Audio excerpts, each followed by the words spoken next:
اب میں آپ کو توجہ دلانا چاہتا ہوں، ایک تو گوتم بدھ کا فلسفہ، اس کے فلسفے کا مین تھیم یہ ہے سروم دکھم، آل از پین، آل از سفرنگ. اور اس نے جو بھی اپنی محنت کی یہ تو اللہ ہی بہتر جانتا ہے کہ اسے بعد میں ملا کیا اور کیا نہیں ملا. ایک بات آپ سے عرض کر دوں گوتم بدھ کے بارے میں، ایک بہت جید عالم میرے نزدیک بر صغیر پاک و ہند کے علماء میں جو اس صدی کے علماء ہیں ان میں ان کا بہت اونچا مقام ہے، مولانا مناظر احسن گیلانی رحمت اللہ علیہ. گیلان قصبہ ہے ایک بہار کا، وہاں کے رہنے والے تھے. ان کی زندگی زیادہ گزری حیدرآباد دکن میں، عثمانیہ یونیورسٹی میں استاد رہے. انہوں نے گوتم بدھ کے بارے میں یہ لکھا ہے کہ میرا یہ گمان ہے کہ وہ بھی اللہ کے نبی تھے، اور اس کی دلیل دی ہے. قرآن مجید میں ایک رسول کا ذکر آتا ہے ذوالکفل، اور یہ ذوالکفل وہ ہے جس کے بارے میں ہمیں کچھ پتہ نہیں. قرآن مجید میں بھی ایک جگہ ذکر آیا ہے. نمبر دو یہ کہ کسی حدیث میں اس کی کوئی ہمیں وضاحت نہیں ملتی، نہ حضور سے پوچھا گیا نہ حضور نے اس کی وضاحت فرمائی. اب یہ ذوالکفل ہے کون؟ تورات میں جو نبیوں کے نام آتے ہیں ان میں سے کسی نبی کا نام ذوالکفل کے آس پاس نہیں بنتا کہ یہ سمجھا جائے کہ یہ اس نام کی بگڑی ہوئی یا بدلی ہوئی شکل بن گئی ہے. تو انہوں نے جو کہا ہے وہ بات وزنی معلوم ہوتی ہے اس اعتبار سے کہ کپل وستو، کپل پے جو ہے وہ عربی میں ہے نہیں، وہ فے بنتی ہے. تو ذوالکفل کے معنی کفل والا، اور یہ کفل جو ہے کپل، کپل والا، جس کو ہم کہتے ہیں کپل وستو کا شہزادہ. تو انہوں نے یہ کہا ہے کہ گوتم بدھ کے بارے میں یہ خیال، یہ میں عرض کر دوں کہ اس کو ہم یقین سے نہیں کہہ سکتے، یہ ان کا گمان ہے، خیال ہے، واللہ عالم کہیں گے ہم، لیکن امکان ضرور موجود ہے. قرآن کہتا ہے وَلِكُلِّ قَوْمٍ ہَادٍ، ہم نے ہر قوم میں ہادی بھیجے. وَإِن مِّن قَرْيَةٍ إِلَّا خَلَا فِيهَا نَذِيرٌ، کوئی بستی ایسی نہیں دنیا میں جس میں کوئی نہ کوئی خبردار کرنے والا نہ آیا ہو. تو یہ ممکن نہیں ہے کہ وہاں نبی نہ آئے ہوں، لیکن ان کی تعلیمات اتنی بدل گئی ہیں کہ ہم ان کو پہچان نہیں سکتے. حضرت مسیح علیہ السلام کی تعلیمات اگر عیسائیوں سے ہم سمجھیں تو کبھی بھی انہیں اللہ کا نبی نہیں مان سکتے. یہ تو قرآن مجید میں آ کر حضرت مسیح علیہ السلام کی اصل حقیقت ہمیں بتائی، ورنہ تو خدا کا بیٹا ثالث و ثلاثہ ان کو کیسے ہم مانتے. لیکن یہ کہ قرآن نے بتایا تو جان لیجئے ہو سکتا ہے کہ گوتم بدھ بھی اللہ کے نبی ہو، لیکن ہو سکتا ہے کہ درجے میں کہیں گے، یقین سے نہیں کہیں.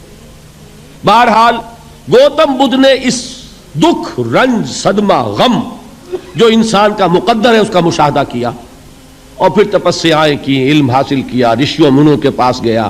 اس نے کوشش کی کہ معلوم ہو سیلویشن کا راستہ کون سا ہے، اس دکھ سے نجات پانے کی کوئی سبیل بھی ہے کہ نہیں، اس غم سے، اس نجات سے، اس اندوہ سے انسان کسی طریقے سے چھوٹ سکتا ہے یا نہیں. اسی کو سیلویشن کہتے ہیں انگریزی میں، اسی کو ہندی میں نروان کہتے ہیں، اسی کو عربی میں نجات کہتے ہیں. ان نجات معلقۃ بمجموع هذه الاشیاء، میں نے امام راضی رحمت اللہ علیہ کے الفاظ میں آپ کو وہ لفظ بتایا، نجات کی راہ. اچھا، جدید فلسفوں میں جن حضرات کو دلچسپی کی بات ہے انہی کے بارے میں یہ عرض کر رہا ہوں. جدید فلسفوں میں بھی ایک فلسفہ ہے وجودیت، ایگزسٹانشلزم. آپ نے نام سنا ہوگا سارترے، یہ فرینچ فلسفر، اور اس وقت دنیا میں جو نوجوان نسل ہے وہ بہت زیادہ متاثر ہوئی ہے سارترے کے فلسفے سے. کرکیگارڈ پرانے دور میں اور سارترے اس دور میں، ان کے فلسفے کا نام ہے وجودیت، ایگزسٹانشلزم. اس کا مرکزی خیال بھی یہی ہے، انسان کے لیے دکھ ہی دکھ ہے، صدمہ ہی صدمہ ہے، رنج ہی رنج ہے. صرف یہ ہے کہ کچھ حساس لوگ ہوتے ہیں وہ صدمے کو زیادہ محسوس کرتے ہیں، کچھ ذرا ان کی حس جو ہے وہ کچھ ڈل ہو جاتی ہے، کند ہو جاتی ہے. وہ جو غالب کا شعر میں نے آپ کو سنایا کہ مشکلیں اتنی پڑی مجھ پر کہ آسان ہو گئی، ورنہ یہ ہے کہ انسان سوچے تو دکھ ہے. اب یہ دکھ جو ہے اس سے نجات کا کوئی راستہ بھی ہے کہ نہیں، یہ کوسچن مارک ہے، جس کا جواب ہے تیسری آیت میں الا الذین آمنوا وعملوا الصالحات وتواصوا بالحق وتواصوا بالصبر.